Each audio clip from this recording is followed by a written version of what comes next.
Hi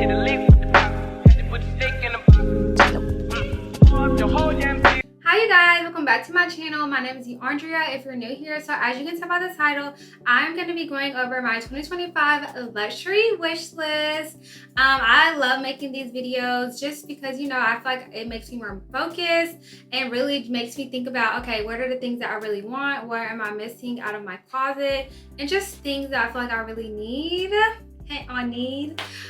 So yeah, if you think that you'll be interested, make sure that you keep on watching. Well, the first item on my list is of course a watch. I have really been wanting a watch for like the past year. I've really been trying to do my research and really just think about what's something that's timeless, something that I would really wear every day, because that's what I'm looking for, an everyday watch. At first I was looking at the Cartier Panther watch, but honestly I just didn't fall in love with it. I don't know, like it was just this, I feel like it was like, I don't know, I just wasn't really like a huge fan of it. I liked it, I thought it was really cute and dainty, but I don't know, maybe I feel like I just wanted it just because it was like trendy at the time. So then I started looking at the Rolex Datejust, and honestly, like I've been wanting that watch for years and years. So I kind of knew like, okay, like you've been wanting this for a long time, and you know, it's not something that you want just because it's trendy right now. So yeah, I just needed to decide on the size. So I went into the store in Tampa about like 6 months ago. I went to Mayors and I was just kind of like trying on different things. I tried on the 31 millimeter and I tried on the 28 millimeter. And then I also tried on 26 millimeter. The 31 I realized was just way too big. And honestly, that initially was one of the sizes that I was looking at, because my brother was like, you should get 31. The 26 is gonna be way too small. It's kind of like a kid's watch. And then I never really had tried on 28. So the 31, when I saw it on my wrist, I was like, yeah, it's like way too big. And then the 28, honestly, like I really loved it. I was put on the wait list for a 28. I'll show a picture. The 28 in the Jubilee, Jubilee bracelet, and then I think I did the gold dial. Let's see, they're gold or mother of pearl. And then the 26 millimeter, again, I really just want that Jubilee bracelet, and then the dial, I'll be fine with either gold or the mother of pearl. I really want the mother of pearl dial though. I just think it's so cute. So yeah, and so I tried them on. I really loved them. And so yeah, now I'm just trying to pick what size I want to get. So if any of you have the either 26 or 28, let me know, how do you like it? I like the 26 because I feel like it looks really cute, like stacked. It kind of gives that like bracelet watch look that I've been liking. And I know I'm gonna stack it hopefully with some Cartier bracelet soon. And maybe like a tennis bracelet or something. So like I know I'm gonna stack it, like, so I like how the 26, like, you know, it still looks cute and it's still like you're gonna be able to see it, but it doesn't like overpower my wrist, and it's not gonna look like too much when I start to stack it. And then the next thing on my list, talking about bracelets, is a tennis bracelet. I have really been wanting a tennis bracelet. I actually bought one like 2 years ago, and I regret returning it, honestly, now looking back. But at the time, it was just way too big, and I didn't even think about I could just get it sized. Like, that's how much I really just didn't know. And then I was just like, well, what am I gonna do with the extra diamonds? But I didn't realize I could get them made into rings, or like, you know, earrings or something like that. Like you can always reuse your diamonds, and that's something that I didn't know at the time. So yeah, I really regret that, because the price was probably way better than what it is now. But I really want to get a tennis bracelet, and hopefully I'm gonna ask for that for my birthday or Christmas. So hopefully I get it, but not for myself, you know, I want it as a gift. And then I want to get a pinky ring. Like for this finger, I feel like that would be really cute, just because I do have a lot of rings on this one, but not really on this hand. So I think a pinky ring would be really cute. I was looking at either getting something custom made, or either getting another love band just to put like, you know, a cute little pinky ring. But honestly, with the custom ring, I feel like I kind of have some idea to maybe doing something two-tone, just something like really unique. I think that would be really cool, because I feel like my rings are pretty like timeless and classic, but having a pinky ring that's just a little different, I think that would be really cute. So I was looking at something like two-toned, or even like, you know, maybe like a wavy band or something. I don't know, just something cool and interesting. And then my next piece of jewelry that is on my wish list is a David Yurman cable bracelet, but with like the gold accent. I tried on the one with the Eds, and then I also was looking at the heart bracelet that has that little heart gold piece, just because I feel like the heart would be good because I have some, you know, heart necklaces, so I feel like that would kind of tie together. But the cross, I don't know, I just really liked how it's a little bit more chunkier. And yeah, and I feel like that paired with the two-tone watch would be really, really cute. And then yeah, that's about it on the jewelry side. For shoes and bags, honestly not that much. I really only want one bag, which is insane because I love bags, but I'm just trying to be more intentional with my purchases. I feel like I'd rather invest in like something that I really, really want than kind of focus on like, you know, just having like quality over quantity, I guess is what I'm trying to say.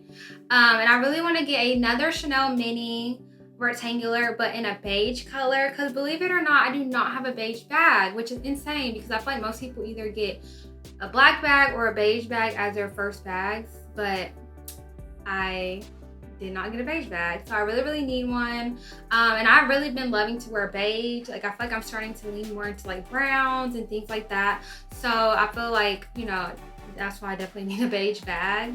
And I'm probably gonna try to get it retail, just because when I was looking at like Fashion File and Rebag, they are just very, very high. Like they're way over retail. I saw one bag that was like $6,000 or like $6,800, and I'm like, I can get it from Chanel for $5,200. So crossing my fingers that they come out with a beige for at least the summer or fall. I feel like they probably will for fall, I don't know, but I'm crossing my fingers that they do because I really need one. Because it will really, you know, complete my collection, because I really want to start like a color wheel of the mini bags, like just have different colors. Like I already have the pink, I already have black, and I have like a red coral, so I just need the beige, and then maybe like a purple, a blue, a yellow, a green.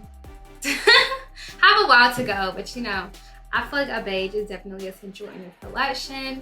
And then shoes, I have a couple of shoes. I want to get the Chanel sneaker. I feel like I always have this on my wish list, because like, I don't know why I haven't gotten these shoes yet. Honestly, I really have just been wondering, like, do I really like these, or is it something that's trendy? You know, because sometimes we think that we like things, but it's really just that we just see it so much, or our brains are like playing with us or something. So yeah, I tried them on though, and I actually really liked them. I was nervous about the chunky shoe. I think that's why I was kind of like, do I really like these? Because I'm really not a chunky shoe type of girl. Like I like Dunks, I like the Adidas Samba. Like I like a more like sleeker shoe style, like sneaker. So like the chunky Chanel sneakers that I'm looking at, like, you know, that's not really, kind of out of my comfort zone a little bit. But honestly, like they look so cute on. I tried them on like a couple weeks ago and I fell in love. So yeah, hopefully I want to get a pair of those. Every time I try to order them, they're always out of stock in my size. So yeah, because I tried on the 7 and it was too small. So yeah, I have to size up, and it's like been really hard to get 7.5 for some reason. So yeah, and then I also want to get the Givenchy Shark boots. These are always on my wish list, and I just haven't been able to justify getting them because I don't live in a cold area. Like I live where it's only cold for like 3 months at most. So I'm just like, I haven't been able to justify getting those boots. But honestly, like I feel like girls wear them year round. Like they wear them in the summer with shorts. So like, honestly, I'm like, you know what? Like you can get your cost per wear from them as long as you know how to style them. So like, I'm like, okay, like it's time for you to get them because you've been wanting them for a while.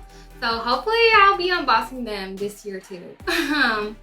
And then another shoe that I have really, really been loving are the Louis Vuitton Mule sandals. They're like similar to the Birkenstocks. They're like the Louis Vuitton version of Birkenstocks. And I love my Birkenstocks. I wear them all the time. And I have like some Hermes dupes, and I wear those all the time too. So like I know my Louis Vuitton, these mules are gonna get worn all the time. I know I'm gonna get my cost per wear. Hopefully if they're comfortable. I've never actually tried them on, so I don't know if they're comfortable, but I know like that style I would wear a lot. So yeah, and I've been trying to try them on in store too, but every time I go, they don't have it in stock. Clearly my stores do not have good stock. So I really need to go to like Atlanta or Miami to go shopping because our stock sucks. So yeah. And last but not least, I have really been wanting a pair of Golden Goose. I saw, and honestly, like, this is a shoe that I've kind of been going back and forth because I'm like, do I really like these? Like, I don't know. I just feel like I like them, and then I'm like, do I really want a shoe that's like dirty already? But then I'm like, I mean, I feel like I'll wear them so much because I don't have to worry about them. Because, you know, sometimes when you like really invest and, you know, buy like these designer shoes, like you really want to take care of them and you want to make sure that they're in pristine condition all the time. But like with the Golden Goose, it's kind of like, I don't really have to worry about that because they're already dirty. And I saw this pair that really made me want to get it. This girl she put like the Kanye West verse. She put, she doesn't believe in shooting stars, but she believes in shoes and cars. Shoes and cars. I think that's what the thing is. Oh my gosh. I think that's what it is. But I love that. I feel like it's so cute. And then I saw one girl, she put like pictures of her dogs on there. So I really like just how you're able to customize them. If I get a pair, I definitely want to customize them. And if I like travel, because I do have some trips that I want to go and some places where I want to go.